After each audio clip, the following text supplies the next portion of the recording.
नमस्कार मित्रों, आज हम लोग पुनः प्रतिशत की अगली सीरीज लेकर आगे बढ़ेंगे। अब तक आपने जो पढ़ा है उस पर तो एग्ज़ाम में क्वेश्चन आने की प्रबल संभावना है, लेकिन ये क्वेश्चन भी इस समय बार बार ग्रुप सी के पेपरों में आ रहे हैं। देखिए, डेविड अपनी आय का 40% किराए पर, शेष का 70% भोजन पर, अंत में उसके पास 5400 रुपये बचते हैं, तो उसकी कुल आय कितनी होगी। यहाँ पर देखिए, जैसे किसी ने 500 रुपये कम जो है 500 रुपये उसकी मासिक आय है, तो इसमें से वो जो है 20% किसी मद में खर्च करता है। जो बचता है, शेष जो बचता है उस पर 80% दूसरे मद पर, पुनः जो शेष बचता है खर्च करने के बाद उस पर जो है 25% दूसरे मद पर खर्च करता है, और लास्ट में उसके पास मान लीजिए 100 या 50 या कुछ और बचता है। तो इस तरह के प्रश्नों को हल करने के लिए चाहे कितनी भी बार वो खर्च करे, तो एक सिंपल साधारण सा सूत्र है, उसको आप जो है हल कर लीजिए और आपको समझ में आ जाएगा। यदि हम इसको साधारण भाषा में लगा रहे हैं तो मानेंगे कि 100, माना उसकी आय 100 है, फिर इसका हम 40% निकालेंगे। जब इसका 40% 40 आ जाएगा, इसको 100 में से घटाएंगे तो बचेगा 60, फिर 60 का निकालेंगे 70%, फिर इसको घटाएंगे, जो आएगा उसको जो है हम शेष से उसकी तुलना करेंगे, तो जो है इसकी मासिक आय या उसकी कुल आय निकल के सामने आएगी। लेकिन इस तरह करने में हमारा समय और हमारा जो है समय प्लस मेहनत ज़्यादा खर्च होगी। इसीलिए इसको 60 तरीके से हल करने के लिए एकदम सिंपल सूत्र है, आप लोग देखिए और तुरंत इसको आप लगा लेंगे। माना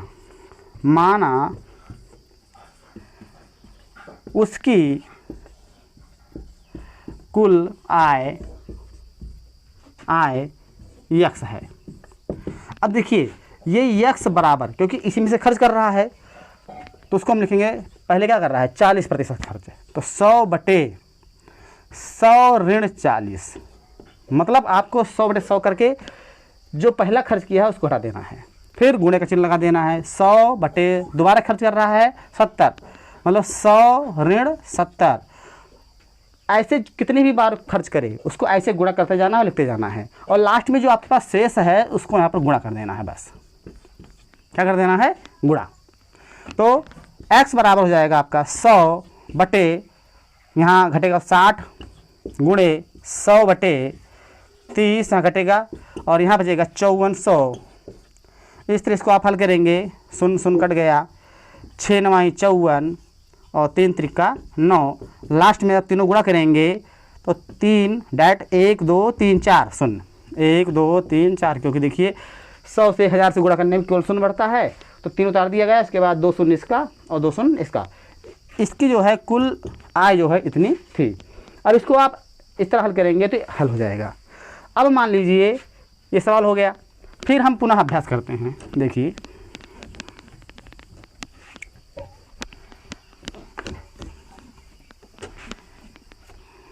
मान लीजिए अब एक व्यक्ति ए है, वह अपनी आय का 20% शिक्षा पर, 30% किराए पर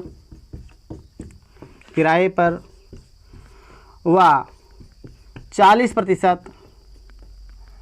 जो है वाहन पर खर्च करता है। शिक्षा पर अपनी आय का 20% शिक्षा पर, 30% किराए पर और 40% वाहन पर खर्च करता है, तो उसकी आय ज्ञात कीजिए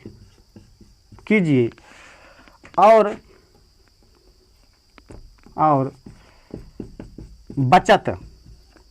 बचत कर रहा है, मान लीजिए 500 रुपये। ध्यान दीजिएगा, इसमें प्रश्न में ए है, वह अपनी आय का 20% शिक्षा पर, 30% किराए पर और 40% वाहन पर खर्च करता है, तो उसकी आय ज्ञात कीजिए और बचत 500 रुपया है। अब इसमें आप देख रहे हैं, फिर ये नहीं कह रहा है शेष का, अपनी आय का 20% शिक्षा पर खर्च किया, ये यहाँ पर नहीं कह रहा है शेष का, शेष की बात नहीं कर रहा है। अगर शेष की बात करेंगे तो उस पर जो अभी हम लोग पढ़े हैं वो लगाएंगे, लेकिन यहाँ पर शेष की बात नहीं कर रहा। दोनों में जरूर कन्फर्म कर लीजिएगा, क्योंकि ये सवाल जो है दोनों में से एक आता है बार बार। इसमें देखिए 20% डायरेक्ट शिक्षा खर्च कर रहा है, 30% डायरेक्ट खर्च कर रहा है जो कमा रहा है, और 40% डायरेक्ट खर्च कर रहा है। तो आप लोग उसका खर्च जोड़ लेंगे, केवल क्या जोड़ लेंगे, खर्च जोड़ेंगे, 20 धन 30 धन प्रतिशत जोड़ लेंगे केवल 40। तो कुल कितना हो गया, 40 30 70 20 90। वो 90% खर्च कर दे रहा है, 90% खर्च कर दे रहा है, अर्थात उसके पास केवल 10% ही उसकी आमदनी बच रही है। और जो बचत है कितनी है, 500। अब सीधे आपको मालूम है बचत कितनी हो रही है, 10% की, और ये 10% 500 के बराबर है। तो कुल आमदनी का 10% 500 के बराबर है, कुल आमदनी का 10% 500 के बराबर है। हम लोग पहले ही क्लास में पढ़ चुके हैं, ए का x% बराबर b अगर दिया गया है, मतलब कुल का x% बराबर b, मतलब कुल का 10% बराबर 500। तो कुल निकालिए, तो का गुणे करेंगे 10/100, यहाँ से 10 आ गया, और b 500 है। फिर देखिए ए का मान निकालना है, a बराबर 500, 100 इधर जाएगा गुणा हो जाएगा, और 10 इधर जो गुणे में है बटे हो जाएगा, कट गया, गुणा करेंगे सीधे 1 शून्य बढ़ जाएगा, यहाँ पर 5000 रुपये, मतलब उसकी आमदनी 5000 रुपये है। देखिए इन दो सवालों में हम लोग क्या गलती करते हैं, एक सवाल में होता है शेष का, बात करता है जैसे एक ही आमदनी कुछ है, वह अपनी आमदनी का 20% किराए पर, फिर कहेगा शेष का, यहाँ पर शेष की बात नहीं कर रहा है।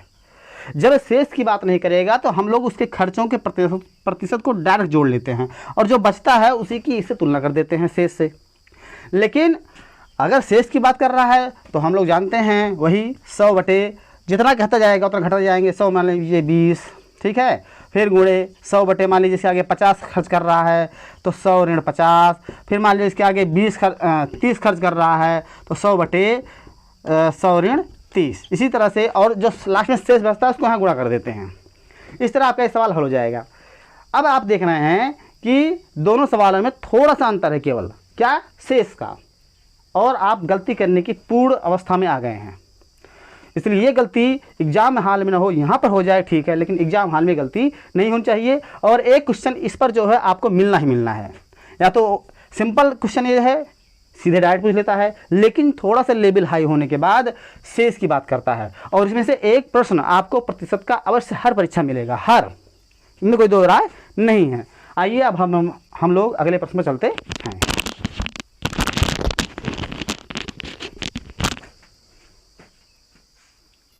अब पुनः जो है हम लोग अपने अगले प्रश्न पर देखेंगे, और जो हमने अभी तक पढ़ा है इसको पुनः समझने का प्रयास कीजिए कि दोनों में क्या अंतर है। ये सवाल दोनों टाइप से आते हैं, लेकिन पेपर में आपको केवल एक ही टाइप मिलेगा, या तो ये मिलेगा या फिर ये मिलेगा, थोड़ा सा अंतर है दोनों में केवल। आप इसको ध्यान से पढ़िए और इसको ध्यान से पढ़ेंगे, सवाल आपको देखने में एकदम एक तरह से लगेगा, लेकिन थोड़े से अंतर में ही सवाल जो है बदल जा रहा है। अब देखिए जो हमने सवाल पहले लगाया था, देखिए राधा अपनी आय का 20% खाने पर, शेष का, ध्यान दीजिएगा, शेष का यही इसमें है, शेष का 30% किराए पर, शेष का 40% कपड़े पर खर्च करती है, अंत में उसके पास 2400 रुपये शेष बचता है, तो उसकी मासिक आय ज्ञात कीजिए, मतलब महीने में कितनी उसकी आय है। अब इसी सवाल को हम इधर देखते हैं, देखिए साइड में, राधा अपनी आय का 20% खाने पर, 30% किराए पर और 40% कपड़े पर खर्च करती है, अंत में उसके पास 1000 रुपये बचते हैं, तो उसकी कुल मासिक आय ज्ञात कीजिए। अब मासिक आय इसमें भी निकालनी है, मासिक आय इसमें भी निकालनी है, अंतर केवल ये है, इसमें कह रहा है शेष का 30%, फिर शेष का 40%, फिर शेष का जो बच रहा है वो जैसे मतलब चलता रहेगा शेष का, और इसमें शेष की बात नहीं कर रहा, सीधे सीधे बता रहा है कि जैसे आपके पास 100 रुपया है, उसमें से आपने 10 रुपये की टॉफ़ी खरीद ली है, 20 रुपये का पेन ले लिया है, 40 रुपये का जो है बर्गर खा लिया है, तो आपने कुल खर्च कितना किया, 40 20 60 10 70। तो आपके पास कितना बचा है, 30 रुपया। और 30 रुपया 100 का कितने प्रतिशत है, 30% है। सीधे सीधे निकाल देना है। लेकिन जब बात करता है कि आपके पास 100 रुपया है, उसमें इन्होंने 20% या 20 रुपये का कुछ खा लिया या कुछ ले लिया, तो इनके पास कितना बचा है अब, 80। ये है शेष। क्या है, शेष। शेष का अब 80 का कह रहा है, 80 का कह रहा है 30%। अब इसका 30% खर्च कर रही है शेष का। अब जो 30% आएगा उसको 80 में से घटाने के बाद जो आएगा पुनः उसका निकालेंगे। इसमें आपको ये डायरेक्ट बता रहा है कि इतना इस पे खाया, इस पे इतना खाया, इस पे इतना खाया और इतना ये बच रहा है, तो आपका कितना हो रहा है। तो अब लगभग तो यही सवाल पूछा जाता है हर पेपर में। लेकिन कंफ्यूज करने के लिए हो सकता है दोनों को दे दे और नहीं तो एक ही दे दे। बस आप ध्यान रखिएगा, शेष की अगर बात कर रहा है तो हम लोग इस सूत्र का प्रयोग करेंगे। अगर शेष की बात कर रहा है तो इस सूत्र का प्रयोग करेंगे, कुल आय बराबर, देखिए 100/100 तो याद रहेगा आपको। इसमें घटाना क्या है, जितना वो खर्च करती जा रही है बस 20, फिर गुणे लिखेंगे 100, फिर 100 ऋण कितना खर्च कर रही है, 30 शेष का, फिर गुणे लिखेंगे कितना, फिर खर्च कर रही है 40। अब इसको शेष का लिखेंगे 40, 100/100 ऋण 40, कितना बच रहा है शेष, शेष बच रहा है 2400, यहाँ लिखेंगे 2400। अब आपको दिखाई दिया इधर से ये। अब इसको आगे हल करेंगे सीधे से, आपको पता है एकदम सिंपल। 100 में से 20 गया 80 गुणे 100, 100 में से 30 गया 70 गुणे 100 ऊपर है और नीचे है 100 में से 40 गया 60 गुणे 2400। 1 शून्य 2 शून्य, 1 शून्य 2 शून्य कट गया। अब देखिए काटेंगे, 6 चौक 24, 4 आ गया और यहाँ पर बचा है 70 7। अब देखिए 4 दूनी 8 कट गया और पर काट देंगे 2 पंचे 10 0 0। तो आ जाएगा आपका 50 ऐसा बचा है, उसके आगे 4 शून्य बढ़ा दीजिए, 1 2 3 4/7। 7 से काटेंगे इसको, हो जाएगा 7 7 49, बचा 1 10 और 7 के 7 बचा 30 और फिर से देखिए 7 7 49 बचा 1 10 हो गया, 7 1 7 बचा 3 और 7 चौक 28 बचा 2 20 4 7 3 21 7 दूनी 14 और बचेगा 4 और 40 7 6 42 तो 7 पंचे 35। इतना पॉइंट कुछ आएगा। इसके बाद मतलब 71,425 रुपया कुछ पैसे आएगा। इसको देख लीजिएगा आप, भाग देकर कितना आ रहा है इसमें कुल इसकी मासिक आमदनी।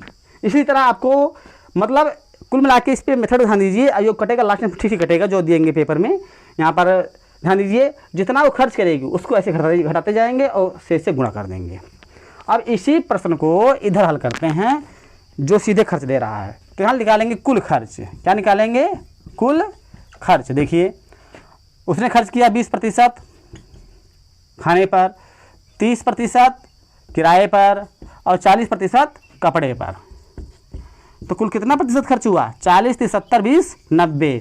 90% अगर खर्च हो गया तो शेष कितना बचा है, 90% खर्च हो गया तो आपके पास या राधा के पास केवल 10% मुद्रा या 10% रुपया बचा है।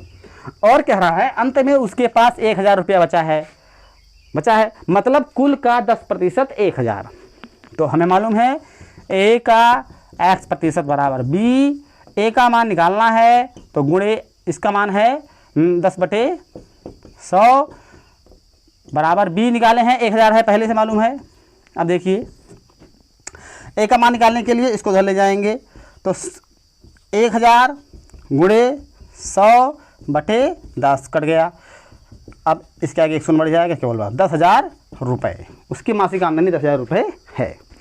यहाँ पर आप देख रहे हैं दोनों में क्या मूल अंतर है। ये देखिए ये और ये। अब आपको कॉन्सेप्ट समझ में आ गया होगा।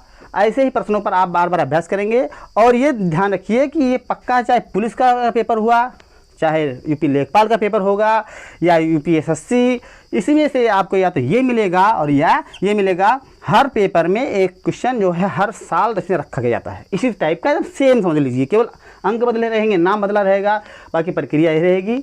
तो अतः है अपनी परीक्षा को मजबूत बनाइए, अपनी अभ्यास को मजबूत करिए और हमारे साथ पढ़ते रहिए। अब पुनः हम इसी तरह के प्रश्न लेकर अगली क्लास में हाजिर होंगे और प्रतिशत से जो सवाल पूछे जा रहे हैं लगभग आपको बता दिया गया है। जो सिंपल लैंग्वेज में आते हैं क्वेश्चन, जो हाई लेवल पे आते हैं उनको बता दिया गया है। और इसी तरह जो है आगे हमारी क्लास से जुड़े रहिए और हम आपको जो है इसी तरह के सवाल या पेपर में आने वाले, देखिए आप ढेर सारा पढ़ रहे हैं इससे मतलब नहीं है, आप क्या पढ़ रहे हैं उससे मतलब है। जो पेपर में आता है उस पर हमें टारगेट करना है, हमें तो पेपर को फाइट करना है, हमें विद्वान नहीं बनना है। हमें परीक्षा पास करके एक नौकरी प्राप्त करनी है या हमको परीक्षा में पास होना है, हमारा लक्ष्य ये है। इसीलिए आप जो प्रश्न आ रहे हैं उन पर जो टारगेट रखिए। जिस तरह से हम बता रहे हैं, इन कुछ एक प्रश्न आ रहा है, ये प्रश्न आ रहा है, ये प्रश्न आ रहा है, मतलब प्रतिशत से जितने प्रकार के सवाल आ सकते हैं वो आपको हमारी क्लासों में, पिछली क्लास में बताया गया है, इस क्लास में बता दिया गया है। और आगे अगर कोई क्वेश्चन में छूट रहा है तो आप कमेंट बॉक्स में ज़रूर बताइए और आपकी जो है इच्छा की पूर्ति की जाएगी और आपको बताया जाएगा। और मेरे हिसाब से जितने भी प्रश्न आते हैं प्रतिशत से वो आपको पढ़ा दिया गया है। अब अगली क्लास में फिर मुलाकात होगी। नमस्कार।